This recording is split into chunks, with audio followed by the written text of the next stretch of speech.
pagka-Lunes birthday ni Mau. Wala pasok yung Lunes? Wala holiday. Holiday pala yung Lunes. Kaya mo kawin linggo.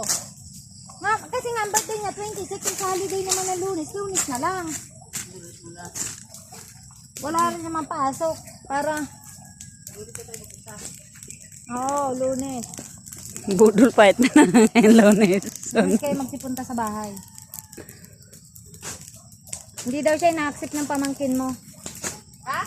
Hindi daw siya ina-accept. Oo. Hindi niya ano pa. Sabihan ko. May silat kasi yun eh. Baka ano eh, naka-grounded yan sa kuya niya eh. Sino? Yun.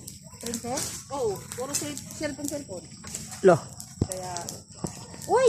Huwag niyo pamamasyaduhin sa Guyam cellphone na, natin, ano? Mary Jane. Yung pamangkin ng asawa, yung pamangkin ng hipag puti, dinala sa ospital ng isang araw, bumigay, nag-collapse. Kaka-cellphone na puyat. Ngayon, nakulang sa dugo. Inamot na nangibabaw ang puti. Ngayon, sa Yan yung nangyayari kay GR. tapos hindi nagkakain kaya ngayon, ayun. Si GR masipag magkain. Nagtatago ng lulutuin. Yung mata niya, nagka-problema kaya ngayon, nasa 7 years old te. Oh, Salamin. Kaya na yun, wow. sinasabi ko kayo. Ayan, si King King. kaya kabawal nga naka-grounded siya na yung cellphone.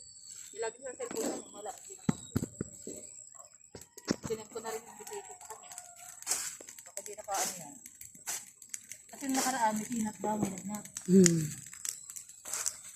Tapos sila na ng kuya, puro cellphone. Mahigpit at may kuya. Lalo nag-isa ka ng babae. Mabuti rin yun. Aray, Oh, para rin naman yun sa kanila eh. Pagkakit na yung aking kinabukasan. Pagod na ako. mabait yung amo mo ba ngayon?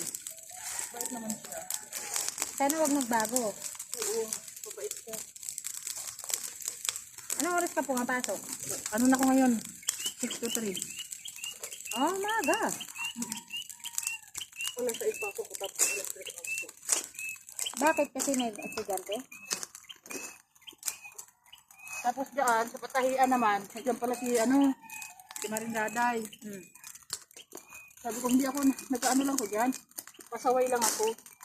Pag gusto kong nag-aaral ko magtahi. Anong daday? Sino rin daday? Oh, nandiyan? Si Dada? Oo, Dada.